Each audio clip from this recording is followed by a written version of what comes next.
Good day to everyone. Today we're going to discuss Java programming loop statements.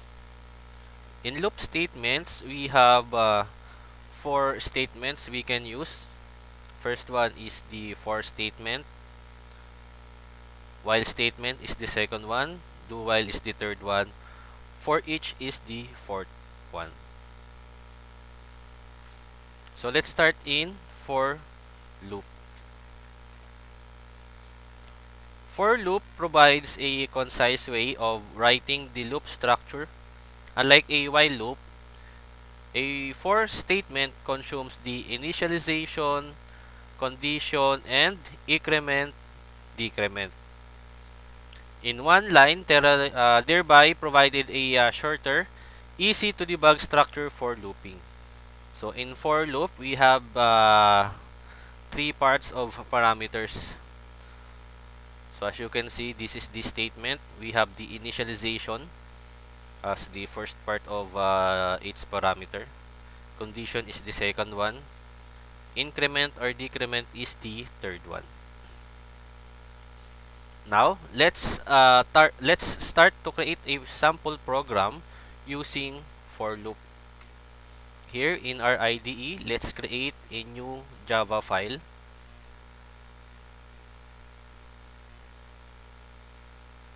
So let's create a folder.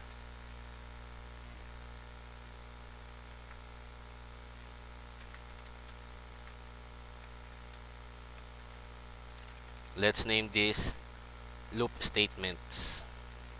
Inside this folder, we are going to save our programs of loop statements. Then let's name this for loop. Let's create the file. Just clean the unnecessary line of codes. Then let's create a program.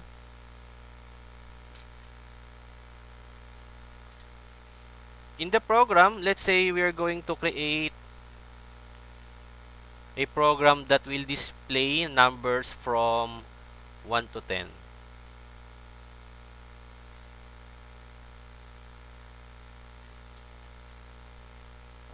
Numbers from 1 to 10.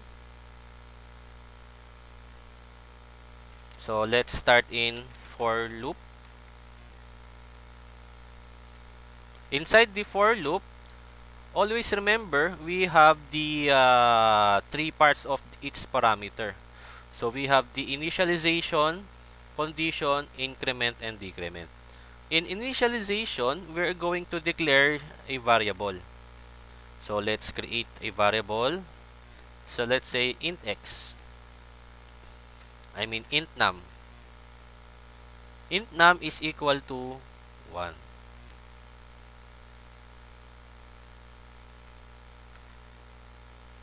Okay, let's say 0. Then, in the second part of its parameter, we have the condition.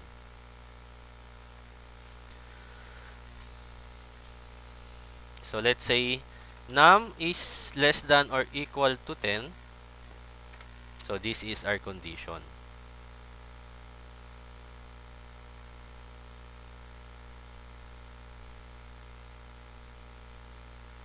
Then, in the third part, we have increment and decrement.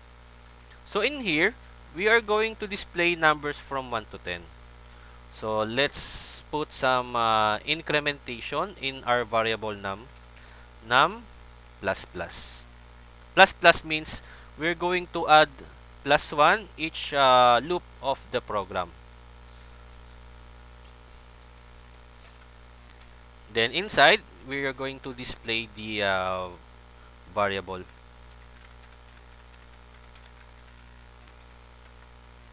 num.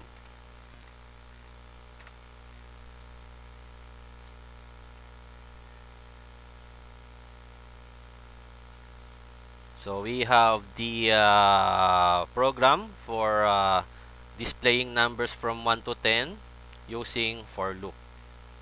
So let's analyze the program. In for loop, we have the first part, initialization. Initialization means it is the starting point of our for loop. The next part is the condition. The condition is the limitation of our for loop. So if it reaches the condition that will display false result, the for loop will stop the program for displaying our variable num. Then the third part of the parameter of for loop is the what we call increment or decrement part, where we are going to implement, either we increment or decrement the variable or the part of the program.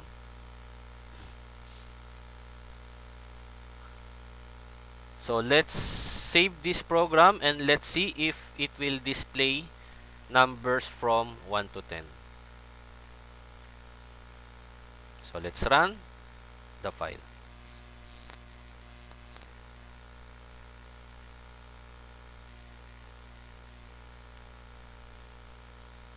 Okay, so I exceeded the 0. So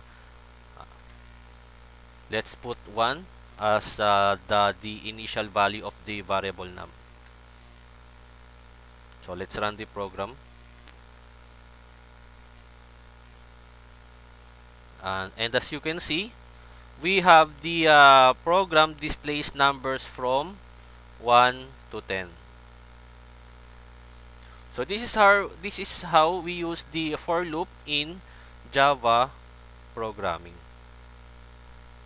Now let's head back to another loop statement, the while loop. While loop is a control flow statement that allows code to be executed repeatedly based on a given Boolean condition. The while loop can be thought of as a repeating if statement. So this is the syntax of while loop. We have the parameters of the Boolean condition of while loop. And inside is the loop statement we are going to execute to display something. Now let's head back to our IDE and let's create a new file. I mean new Java file.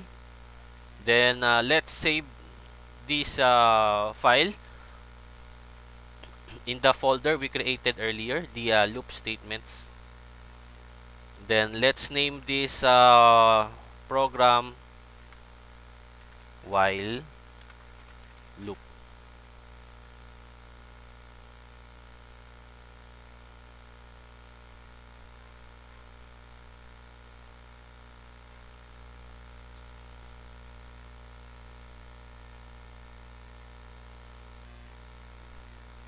Now let's clean the unnecessary line of codes.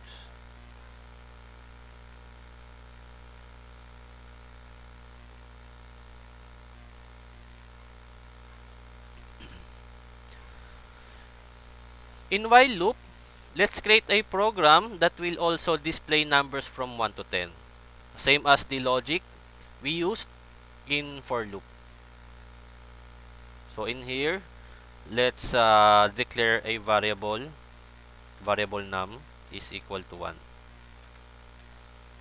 As you can see, our initialization is outside the parameter of while loop.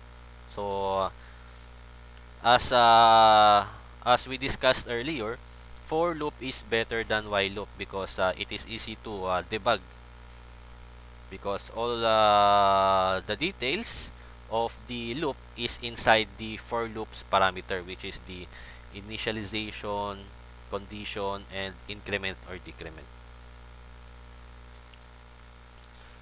Here we will create while.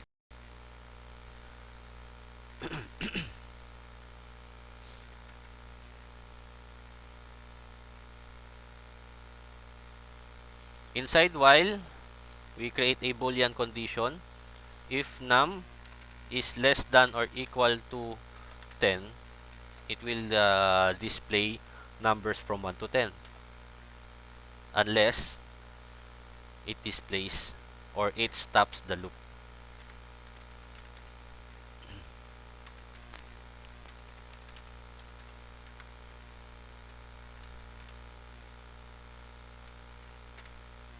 Then the increment and decrement is together with the block of code inside the while loop.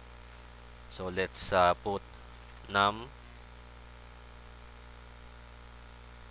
plus plus.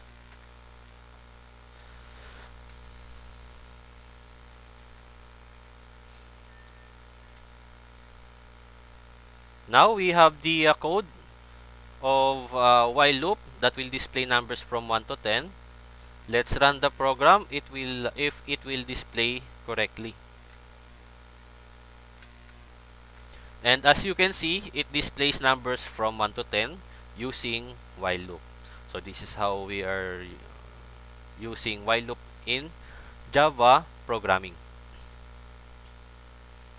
Now let's head back and proceed to the third loop statement,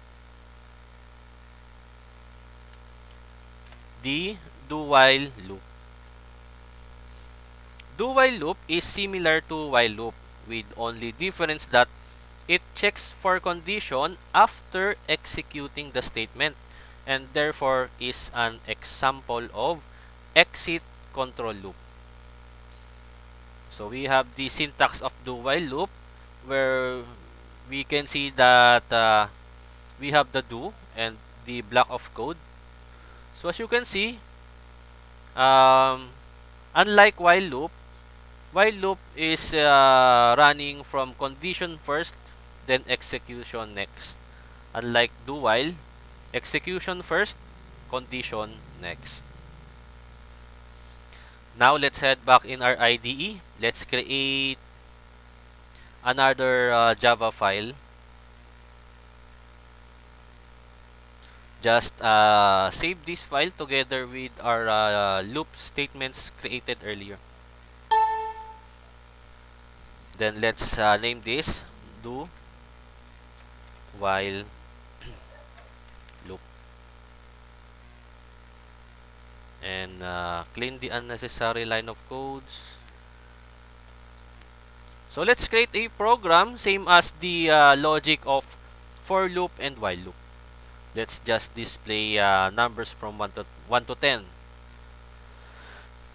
So let's create a variable or initialize a variable int num is equal to 1.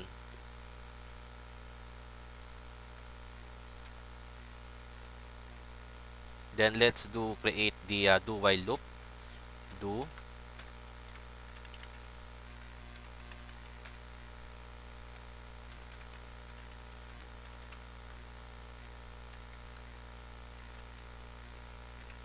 so the display using system.out.print.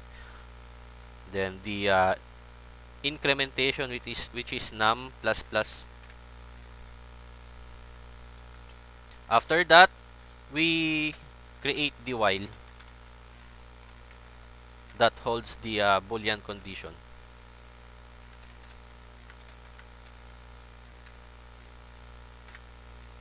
And that's it. We have the sample code of do while loop that will display numbers from 1 to 10. Let's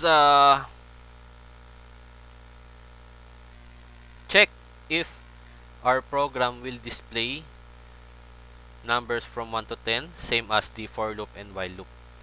Let's run the program. And as you can see, it displays numbers from 1 to 10. And that's how we use do while loop in Java programming. Now let's head back in the last loop statement, which is the for each statement. For each statement is another array traversing technique like for loop, while loop, do while loop introduced in Java 5. It is commonly used to iterate over an array or collections class like array list. So here we have the syntax using for, and unlike the other loops we discussed earlier, it is this for each loop is used for looping elements inside an array, or elements or collections inside other other class like array list. So we have the parameters, we have the type var, and the array. So var, which is initialized inside the force parameter, it will use as the variable that will holds the value of arrays that we are going to declare outside the for each loop. Now let's head back in our IDE and create a new Java file. Just save this together with other loop statement programs. Then let's name this for each loop.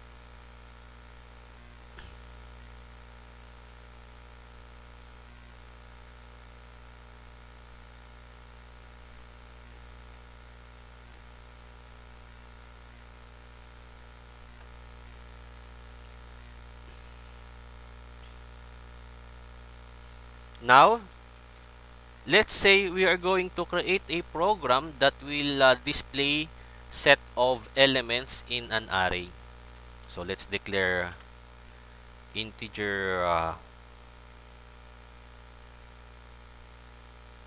integer num as an array using square bracket together with the variable.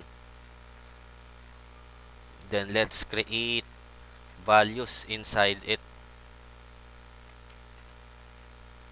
Let's say we have 34,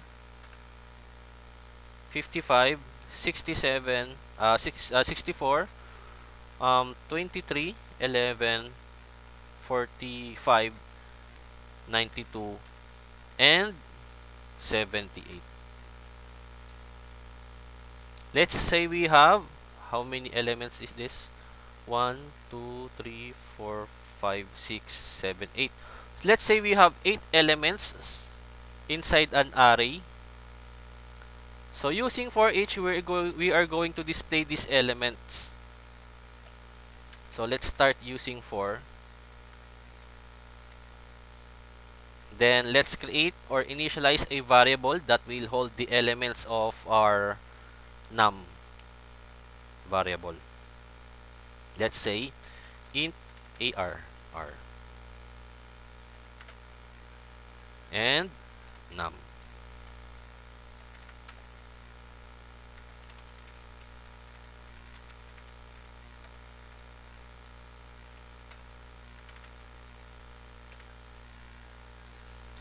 And as you can see, in this parameter, we declared or initialized a new variable that will hold the value or elements of our num variable, which is an array. Then using system.out.println, we are going to display the elements that is transferred to variable r by variable num. So it should display 34, 55, 64, 23, 11, 45, 92, and 78 as an output. So let's save the program and let's check if it will display the elements of variable num. As you can see, we have the output where all the elements of variable num is displayed using for each loop. And that's how we are using for each loop in Java programming.